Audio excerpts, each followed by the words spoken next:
Bill Paul is a Minnesotan. He's also president and founder of the Women's Boxing Association. Paul says it was back in the 70s when the sport began to take off. Ladies that liked boxing to work out wanted to compete. Paul got plenty of attention when he ran into Muhammad Ali at a fight. He says Ali began chanting to Howard Cosell and Don King, "Put those women on that card. Put those women on the card." But it wasn't until 1995 when the Golden Gloves Association allowed women in fights. Now it's going to the Olympics for the first time. We're very proud because you have teams, as I mentioned earlier, over 120 countries involved. But it all started here in Minnesota. Edgar Linares, WCCO.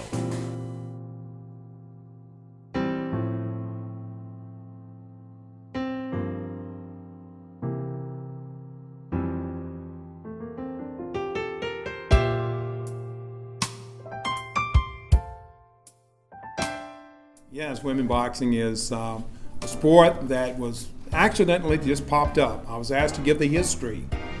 My name is William Paul, or Dr. William Paul, and I'm the guy that set up the whole thing at the very beginning, wrote the rules and regulations, and I will give you a little history on why we did certain things. Well, let's take it back to the very beginning.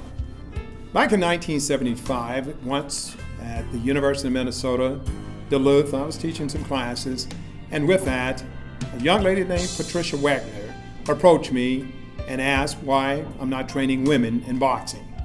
Formerly, I had boxed for the United States Air Force there at Mount Holm Air Force Base in Idaho as a United States Air Force airman. Now with that, at the University of Minnesota Duluth, after telling a few girls or ladies about boxing, 10, then 40 showed up. And at that time, I was working out and they started losing weight. So that's the reason why I got started. Then they wanted to compete. I was totally against it. But the women equal rights movement was moving. So we said, okay, let's have a bout. No one had heard of it and it was not popular. There, the Perez was with us there in Duluth, and his son was the Golden Glove champion. And we put on what we call the Patricia Wagner's Invitational Boxing Match. June of 1975. We had several women on the boxing match and competing at that particular time. Well, we had several to win. Then a week later, all over the country, people started calling and contacting me. Of course, I was a student, and asked me what must they do to participate. I had no idea. So with that, we continued to train.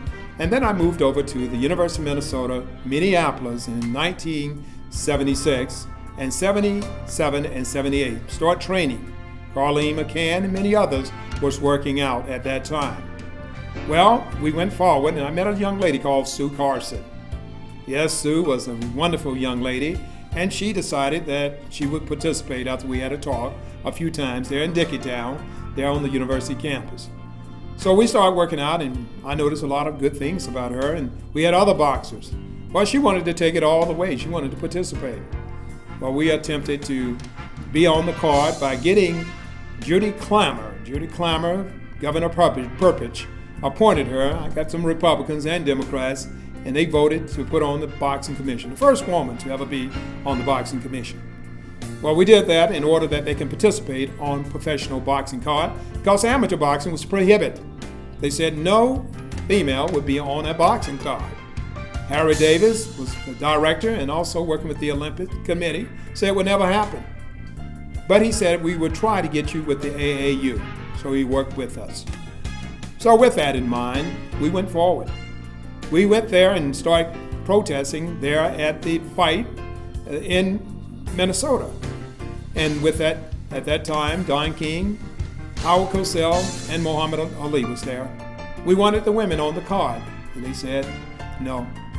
So with that in mind, Ali got out there and started chanting, "Put those women on that card, put those women on that card." So we had a bathroom scale, and we're going to weigh our people in. Of course, it's an international fight. Well, with that in mind, Don King and others said, the promotion group with the Muhammad Ali said, we will work along with you to get you on HBO Friday night fights. And the next fight, the promoter said, we'll put you on the card. So that's how the professional fighters got on the card. Now, with that, they could not box on the amateur level. And I thought it was totally unfair. You're putting women out there to get injured, with absolutely no formal training. But again, that was the system at that time. Then in Lake Tahoe, Bill Dixon and many others started calling me and asking what should they do. Well, I wrote up the rules and regulations for women boxing, but one thing I put in there, since I was a health science major and then public health, I put in there that we must have a breast protector. These women get hidden in the chest, and I was afraid that it may cause breast cancer because at the University of Minnesota Duluth, I was working at the medical school and dealing with some cancer research of asbestos fibers and herpes virus. Well, I was concerned about these women, the benign turned into malignant. So with that, I said we need to have some kind of protection for these women. As boxing brought the jockey cup, I said we'll bring the breast protector. Well, with that, Dr. Hancock, that out of Maryland, we had an opportunity to communicate with her. She had the runner bra. She thought it was nonsense. But I think she was out of Johns Hopkins University. And we wrote her and gave her the whole package and was concerned. Well, I had a chance with Miss Barfield, who was over the director of the women's department, and she told me to talk to Dr. Stoner, Leona Stoner, there at the University of Minnesota in biomechanics. Asked her to work with me with the research aspect.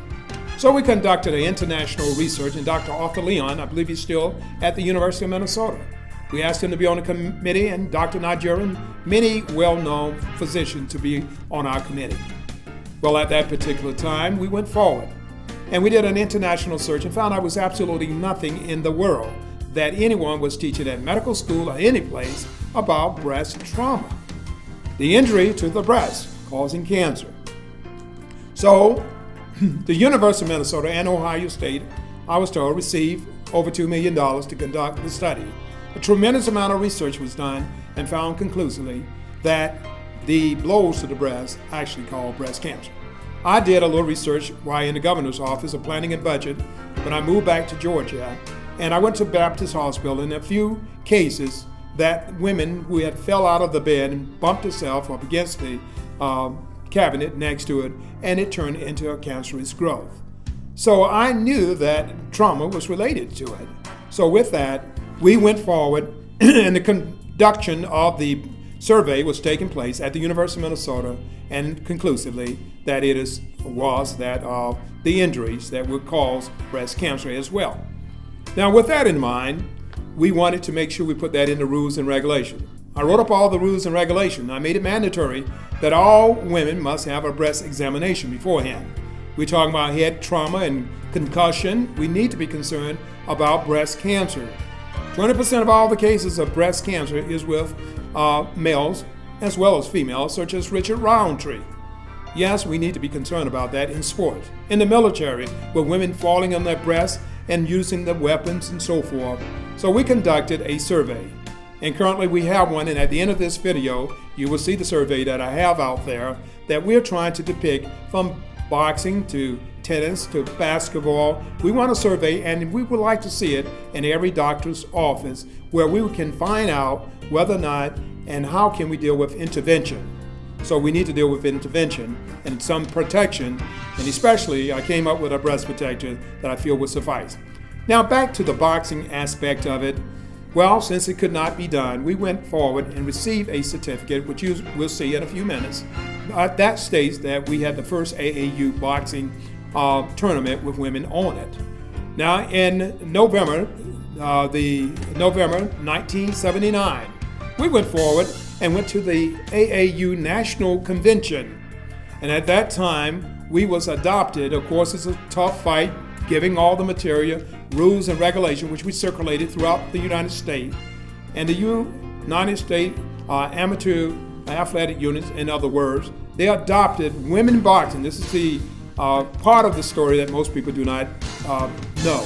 They adopted it as an allied body to the AAU unanimously at Caesar Palace in November 1979. Well, I was very happy for the first time women could participate on the amateur scale and perfect their skill towards profession.